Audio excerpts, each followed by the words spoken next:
Hi, it's Ursula from ursula-smith.com, and today I am working with stamping foam, and I can't remember, I feel like I've shot this video before. It does not seem to be on my YouTube, so I might have shot it and lost the footage. This was back, I had a different version of this. It used to be purple and made by somebody else. But it's the same concept. So in general, you heat the foam, press something into it, and then you can kind of make your own stamps. So I am going to use this with stamps today and show you why I might do something like this. So thanks for joining me, and here comes the idea. So in general, this works with directional stamps that don't have writing on them. And what we're going to basically be doing is using the stamping foam to get an imprint of a stamp and then use that to, in essence, get a reverse of the stamp. It's not going to look exactly the same, but, you know, if you're doing kind of a background and you want things to you know, you kind of want to get both directions of the design, and it only comes with one. This is one way of achieving that. So the first thing that we're going to do is we're going to heat up the foam, and in general I use the low speed, sort of lower heat. The embossing gun, I feel like sometimes just heats it up too quickly. So I'm just going to go ahead and heat the foam. And it usually only takes a couple of seconds. You just kind of want to get it a little bit soft. And then when it's heated, you're going to go ahead and press your image into the foam. And you want to get kind of even pressure to grab that image. And if you can see, I missed a spot. I could go in and heat that up again. So actually, let's do that. So you can see that part. And you can see it's kind of filling in. Let's see if I can kind of do this. And now that impression is pretty much gone. So I'm going to heat up a little bit higher. And then go back in and press. In general, I like to use the red rubber because red rubber will not be impacted by heat. I don't love to bring heat to my clear stamps. So, so I generally try to stick with the red rubber ones. And you can see I went a little bit too deep with the plate. So a lot of times, depending on how big the stamp is, I won't even use the plate. I'll just use the stamp itself. But I've already showed you how to fix your boo-boo and do it again. So we're going to ignore that boo-boo for now and go ahead and try and stamp. So let's first stamp with the original. So I'm just using Distress Oxide, doesn't matter what color, and I'm going to go ahead in and just stamp. And this is still an image that's not, a lot of times when it's a big image, I'll lay the stamp this way and then bring the paper over it and stamp basically kind of upside down, and I have videos on doing that, but in this case this was fine. And then now let's try our homemade stamp. And again, it's not going to be the exact reverse. It's going to have a different look because obviously the ink is going to be around the image and then the middle is going to be clear. But for things that I like to do, so I probably should do this on a different piece of paper.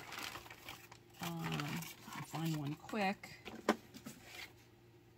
Right this one's kind of dirty, but close enough. You know, with the, if I'm stamping in Distress Oxide, then again, I could come back in with Distress Spray Stain and do that Distress Oxide Resist technique that I like to do a lot. So again, this might be one where I, you know, would have done it upside down, where I brought the paper to the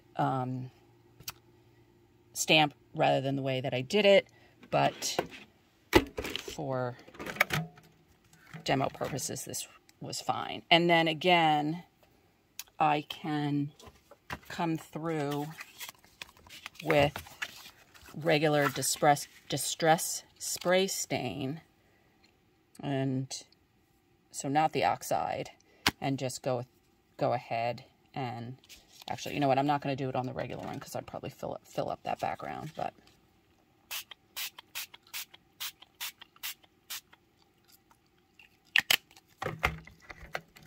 and maybe come in with a little bit darker.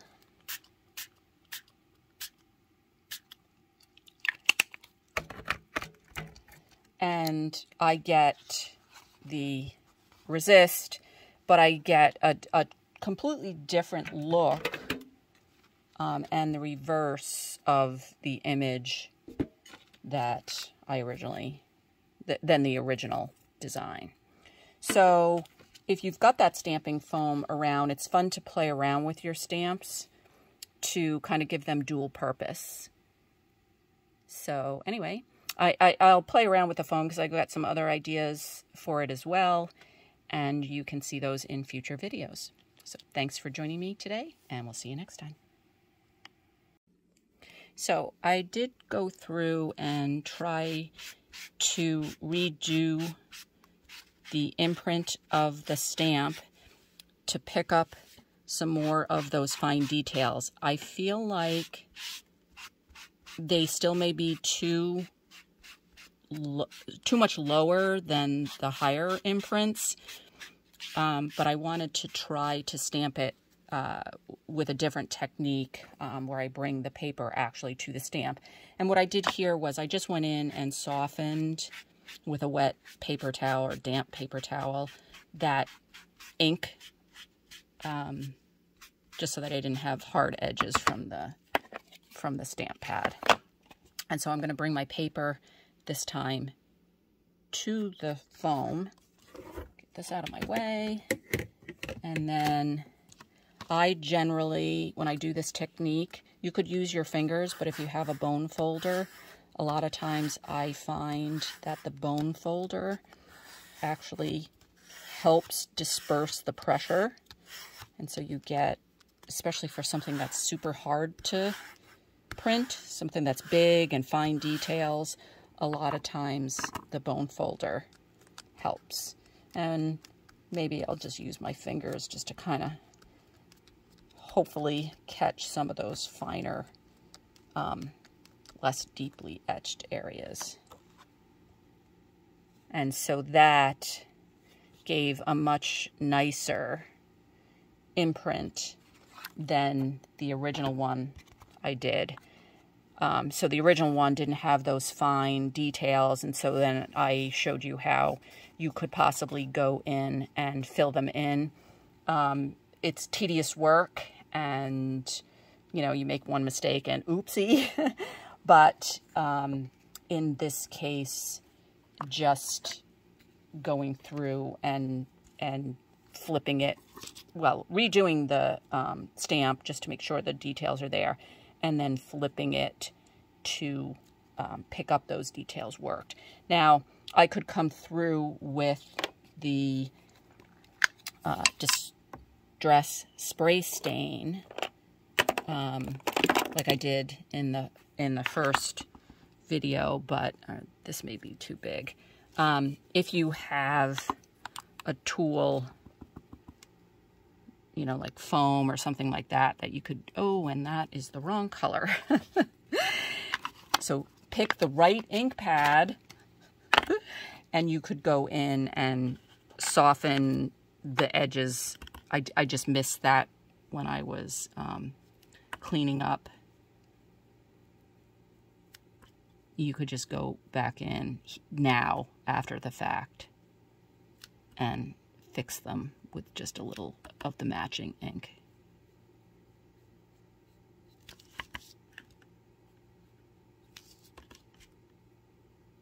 You get the idea. I'm almost done, so I might as well finish it.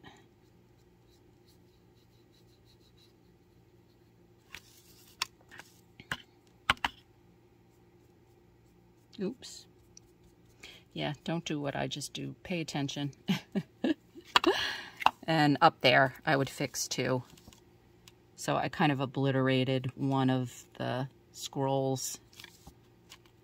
I should have used a smaller brush, but you're going to take more care. So, something to that effect. And then again, I could come in with spray stain. I forget what I used in the original, some kind of orangey reddish color. So let's go with Abandoned Coral. And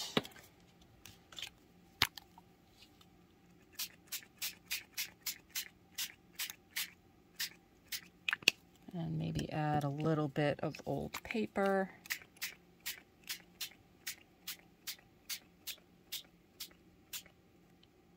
Without making too much mud.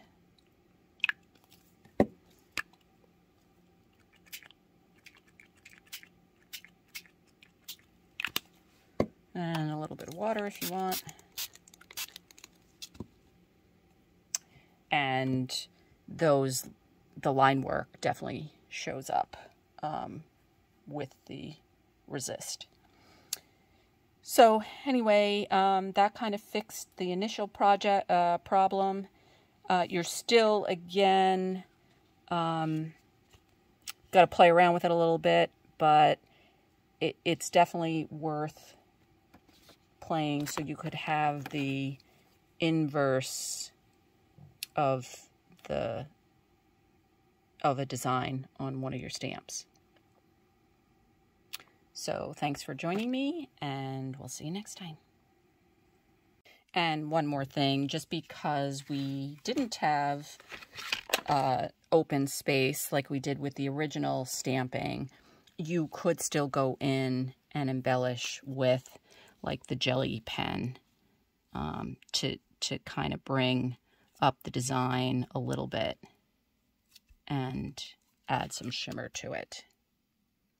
So, you know, don't forget about your jelly pens, especially if you've got them laying around and you don't have to go out and buy them.